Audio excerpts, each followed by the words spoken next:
Hi, we're out on a range today, not the range, but a range. Now, recently we put out a presentation on our top 5 guns for your 3-day emergency kit. One of the things we recommended was a handgun in caliber 22 long rifle.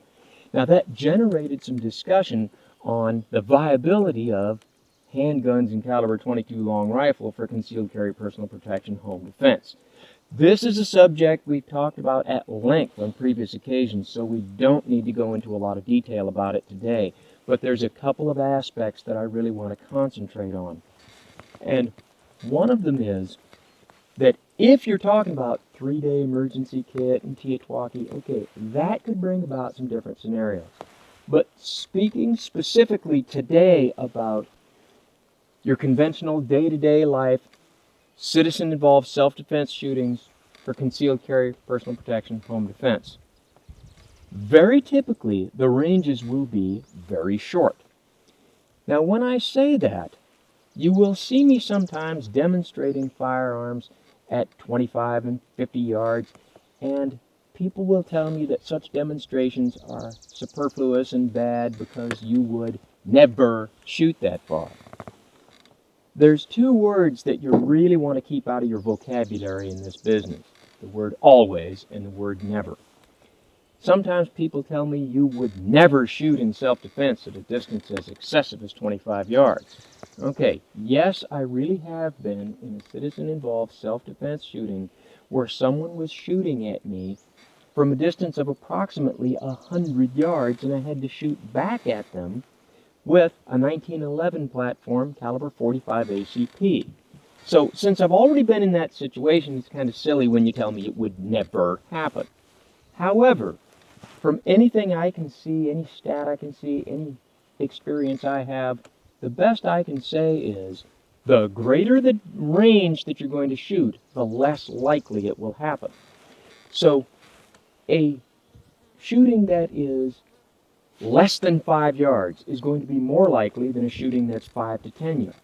A shooting that's 5 to 10 yards will be more likely than a shooting that's 10 to 15. A shooting that's 10 to 15 will be more likely than a shooting that's 15 to 20, and so forth. And in those typical situations, although we have to be prepared for everything, what is most likely is the range will be short, the target will be large. And you have to, when armed with a conventional handgun in calibers like 38 Special, 357 Magnum, 9x19, 40 Smith & Wesson, 45 ACP, those typical calibers, you want to shoot center mass and keep firing until the threat is neutralized. You've neutralized your adversary or they've run away or whatever. Does that stand with what you've seen in law enforcement experience?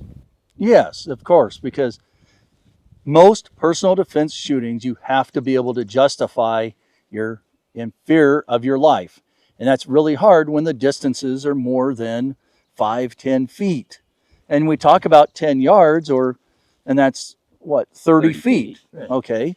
30 feet and or 10 yards is a lot if you start measuring out houses side to side. I mean, a 30-foot room is a huge room in a house. Yes. And when you're outside, it's a lot of area. So that's why this 5 yards and so on or 7 yards for the average self-defense shooting.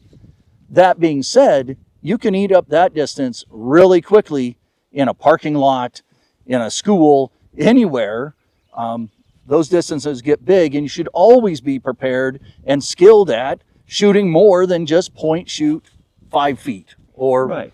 4 to 5 yards or 21 feet for 7 yards. 3-3-3 drill, 3 shots in 3 seconds at 3 yards is a great drill, but that shouldn't be the only drill you do. And when someone is 50 yards from you yelling at you, "Hey, I've got a knife," you're not really in imminent danger. When someone is 100 yards from me shooting at me and one of the bullets comes close enough I can feel the breeze in my hair, that's imminent danger. Well, yes. And with everything when it comes to personal defense and shootings, you have to be able to justify and articulate why you took the action you did to defend yourself. Yes. Now, what does all that have to do with carrying a 22? Okay, if you're armed with a conventional caliber, you want to shoot center mass until the threat is abated. Let me show you what I mean. So now we have two targets set up at about 5 yards. And if I was facing an adversary and I'm armed with my .45, you'd want to aim center mass. And although you might resort to a Mozambique drill if you think the situation warrants it, for the most part you'd want to stick with shooting center mass. However, if Roy's armed with a .22 and he's faced with a similar adversary, let's look at the way he's going to do it.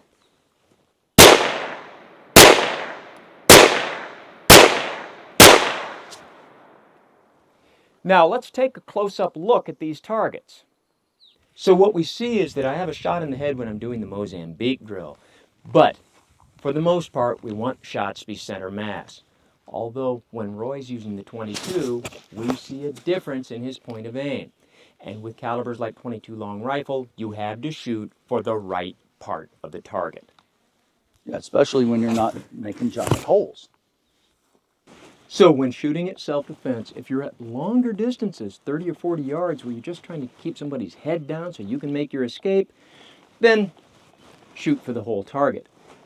But at typical self-defense distances, which are typically short, when armed with something in .22 long rifle, you have to aim at the right part of the target.